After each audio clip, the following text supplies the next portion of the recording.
Okay guys, so today we're going to be looking at the critical section problem and what it means, what we can do to avoid it.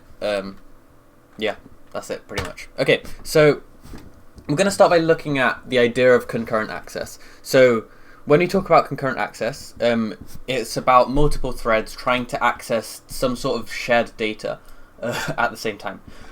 Now, concurrent access to shared data can lead to data inconsistencies, and we're going to look at an example of where that inconsistency could arise from. And so we need mechanisms in place to ensure that we can maintain that data consistency by having some sort of orderly execution of cooperating processes. Before we get too theoretical though, I just want to show us an example of how this could arise. So let's imagine you and a friend have a joint bank account, like you have a shared bank account, and it has £100 in it. And there's two ATMs around the city where you can withdraw money from this account, and you just need to type in like an account number, or you both have like a card you can just put in. So if one of you goes to an ATM that's at New Street, for example, and one of you goes to Five Ways. Now let's say this is the very basic logic that the ATM has. We fetch the account balance. If the balance is greater than the withdrawal amount, then we proceed and we deduct £80 from the balance and approve the withdrawal, and then we dispense the cash. So can anyone describe how we could get some sort of race condition here, which could lead to some behavior that we don't expect? Okay, good, yeah. So, I mean, if two people try and take money out at the same time, in an ideal world, it would take out the money from the account when, say, person A withdraws at ATM A, and then whenever B tries to withdraw, it should fail, right? Like it should say you don't have enough funds for that. But let's think about it. If A fetches the account balance and sees that they have 100, 100 is greater than 80, so we proceed. We deduct £80 and then we dispense the cash. And then B checks the balance. Because the balance has been deducted, so at this point the balance should be 20. Then when B checks the balance, it will be 20. And we'd reject it. So this is like the behavior we want, right? Like one person does it and another person does it. But if both of these people try and access the money at the same time, one might do this check and see that they have $100. And then the person at B might also do the check and see that they have $100. Pounds, I don't know why I'm saying dollars.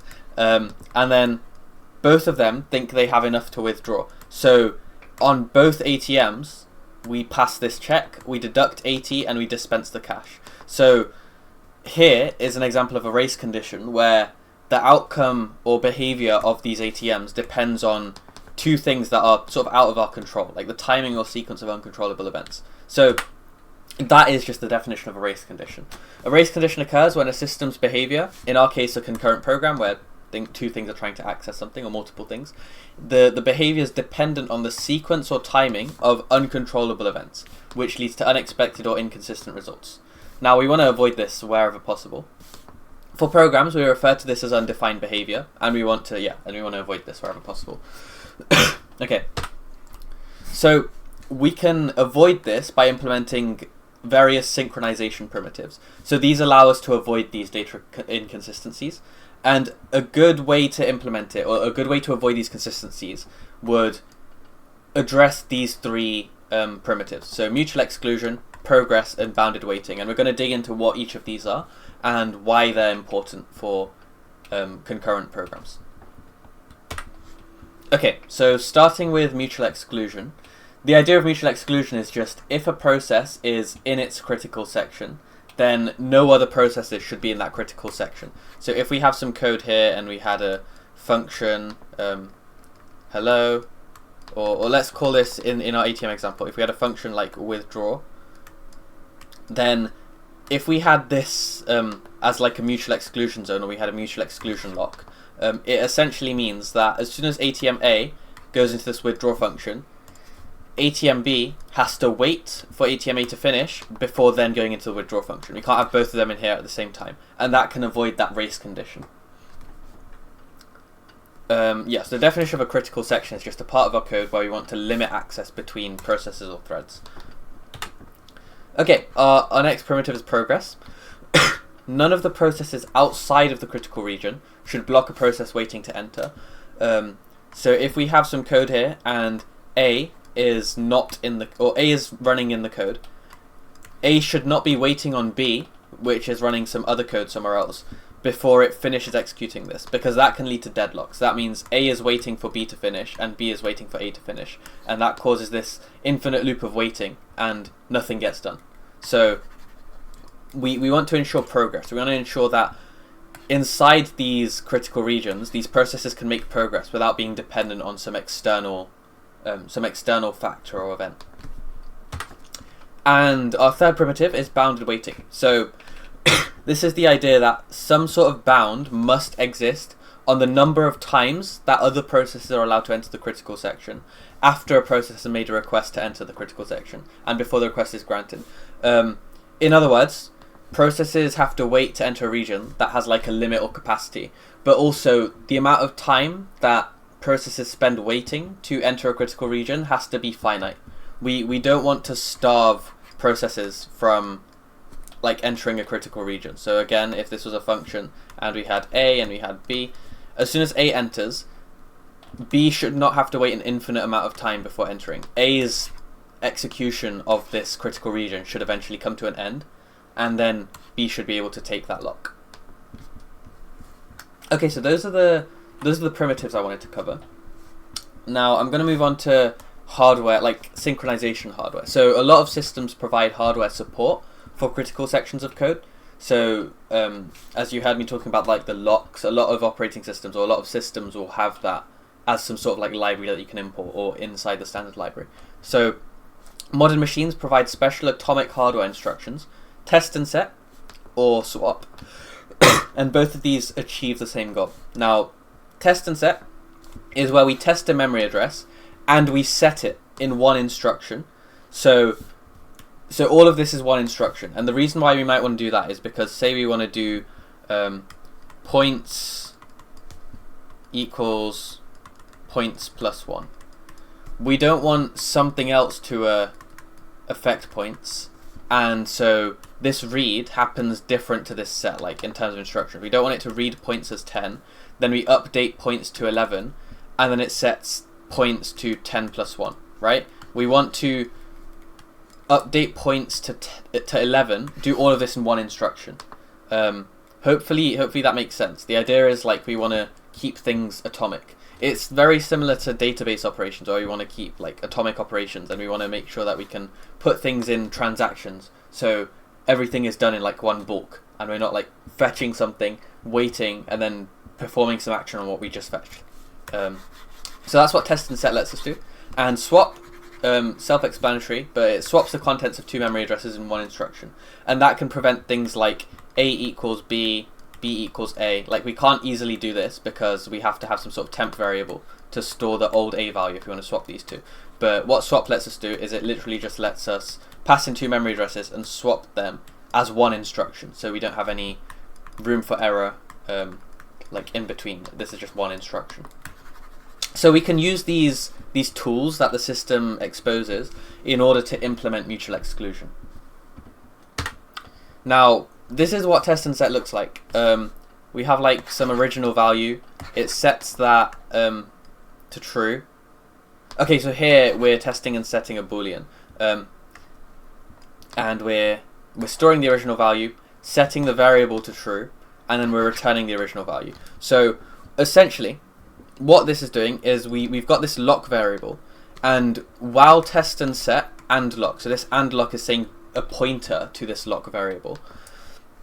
While this is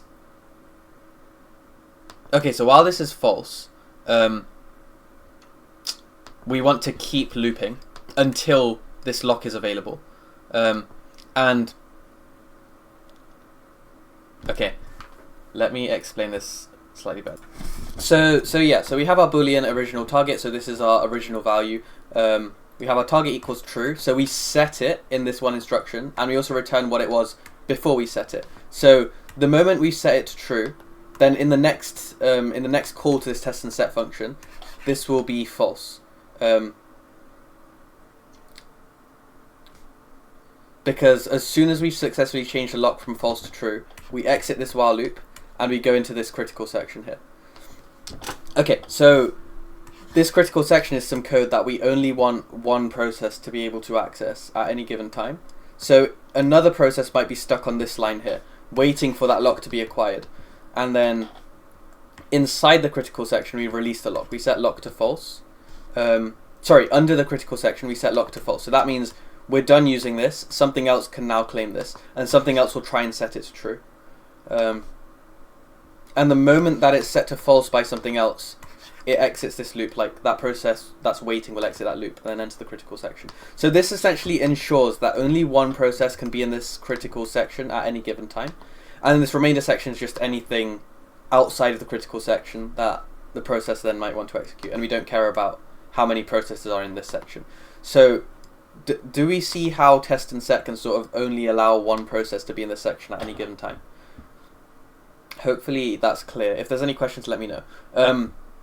Also, side note, it's important to note that we have achieved mutual exclusion here, but we haven't achieved bounded waiting, because it's possible a process could be waiting forever due to the unpredictability of context switching, and so it could lead to the starvation of some of those processes that are just constantly doing these checks and waiting.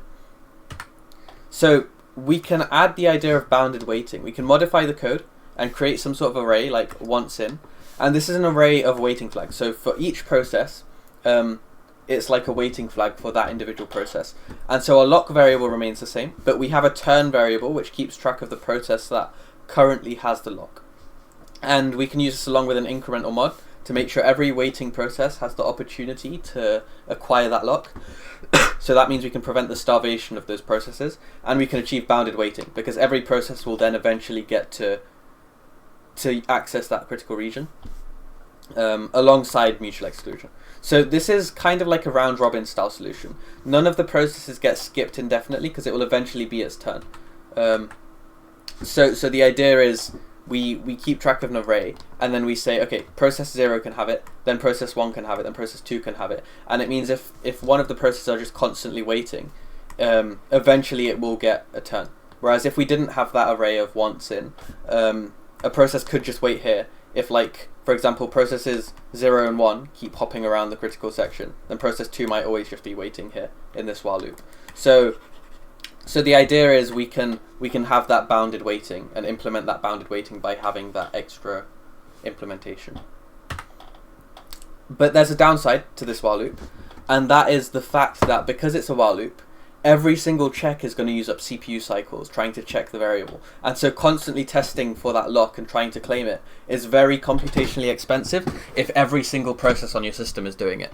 That's trying to access some same critical region or access the same lock. So rather than having a process constantly spin around and check every single CPU cycle, we can implement some sort of mechanism where it sends itself to sleep and then it wakes up when there's a chance it can proceed.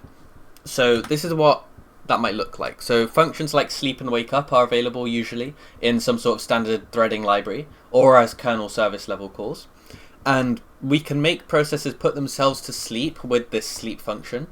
And then whoever wins the competition can do what they want. When I say competition, I just mean, let's say 0, 1, 2, 3. All these processes are sleeping. They're all woken up at the same time, and whoever claims the lock first, let's say 1 managed to get the lock first, they take the lock and they execute the critical region, and then they've released the lock. So they take the lock and they release the lock, and they wake up 0, 2, and 3. They wake up everyone else and say, okay, whoever wants it, come get it. So by having that, it means 0, 1, and 2, throughout all of this, they're not constantly doing a bunch of while loops, and they're not constantly checking, wasting CPU cycles to see if the lock's available, because they know the lock will be available after 1 says it's available, because 1's using it. So this is what that might look like in pseudocode. We have the while loop, but while test and set and lock sleep. So here, as soon as we sleep, we're not then constantly going into that while loop again. We're waiting, and then if this is the process that successfully acquires the lock, then this process can enter the critical section. it will do whatever code is in the critical section, and then it wakes up all of the other processes. Note this, it wakes up all the other processes, so then those processes leave this while loop, they test and set, and then they sleep again. And one of those processes that were waiting may have acquired the lock and managed to break out of that while loop. And that process that then breaks out can then use the critical section, and it repeats. So the process sleeps until it's woken up by the process that's just finished in the critical section, and then it fights against all the other processes to try and acquire the lock the fastest. And whichever one acquires the lock then goes into the critical section, and that process repeats. Now, after we wake up all the processes, we set the lock to false, so we've released the lock. I don't believe the order of these two matter. Do correct me if I'm wrong in chat though, anyone. But yeah, and then the remainder section is just there, which any process sort of executes. There's no synchronization primitives on that. Okay, moving on to semaphores. Semaphores. Okay, so semaphores are a synchronization tool where proposed by Dijkstra. We love Dijkstra. That simplifies synchronization for the programmer, does not require much busy waiting, and can guarantee bounded waiting time and progress. So it consists of a semaphore type, S, which records a list of waiting processes and an integer, and two standard atomic operations that modify S. So we have wait and we have signal. So the semaphore is initialized with a count value, and this count value is the maximum number of processes that we want to allow into the critical section at any given time. So when a process calls wait, if the count's less than or equal to 0, it adds itself to the list of waiting processes and blocks itself. Else, so if the count is greater than 0, it decrements the count by 1 and enters the critical section. And when the process exits the critical section, it calls signal, and this increases the count by 1 and issues a wake-up call to the processes at the head of the waiting list if there's such a process. So one way I like to imagine this is in the library. I've not actually used any myself, but there's some laptops that you can borrow, right? So there's only a certain number of students who can take out the laptops before like the library runs out of laptops to give out, right? So let's say we have 4 students. Okay, no, let's say we have 6 students. We have A, B, C, D, E, and F. Okay, so let's say student A comes along and wants to borrow a laptop. Student A sees that there's 4 laptops available, so they can take one and dip with their laptop. And then student B comes along and sees that there's 3 laptops available, so they can take one. Student C comes along and sees that there's 2 laptops available, so they take one.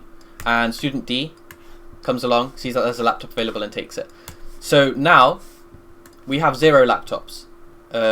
Or this is our semaphore count. We have 0 available laptops. So then when E comes along and sees that this is 0, it starts getting in a queue.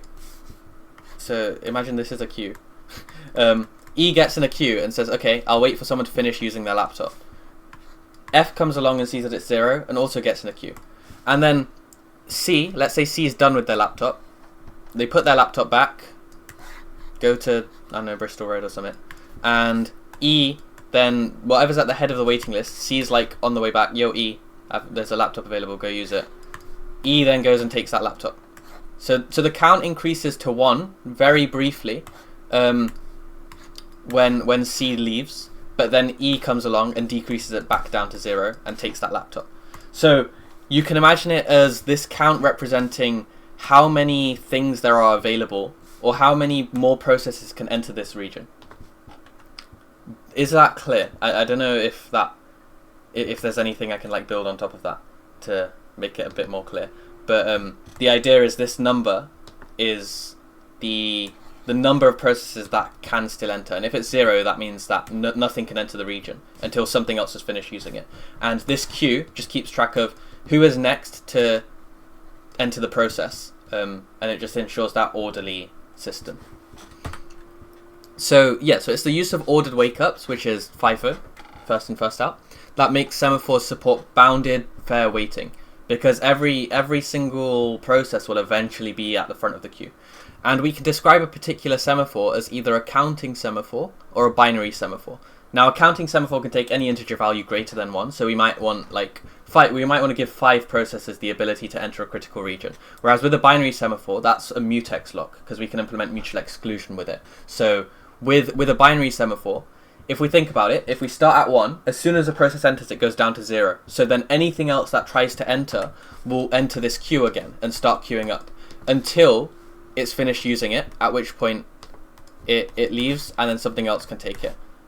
So a mutex lock is where our semaphore value is only 1 or 0, whereas a counting semaphore, it can be 4, like in the example we did earlier. And this is what semaphores look like in practice. So the semaphore consists of an integer, as we said. It's got a count integer, and it's got a list of processes that are waiting, like the queue. So the wait function, we take in a semaphore, we decrease the count by 1, and if the count is less than 0, we queue the process to this list, and it starts waiting in the queue, and then we sleep. We put that process to sleep. And signal is called whenever a process is finished after its critical region, and we increase the count by 1 because now another process can use it. And if the count is less than or equal to 0, which means if there's at least one waiting process, then we can let it in. We dequeue the process from the process list, and we wake up that process. So then it can enter the critical region, and then signal the next process in the queue, which can then enter the critical region, and then signal the next process, and then the next process. So it's basically just a queue. Also, something to note, I put here, if the count is less than or equal to 0. So something nice about semaphores is if the count is negative, it actually tells us how many processes are waiting. Because if we think about it, if we have a mutex lock of 1, and we have someone wants to enter the critical region, that will then decrease to 0, right? And then if we have someone else who calls wait, this is now going to be -1. And then if someone else is in the queue, this is going to be -2.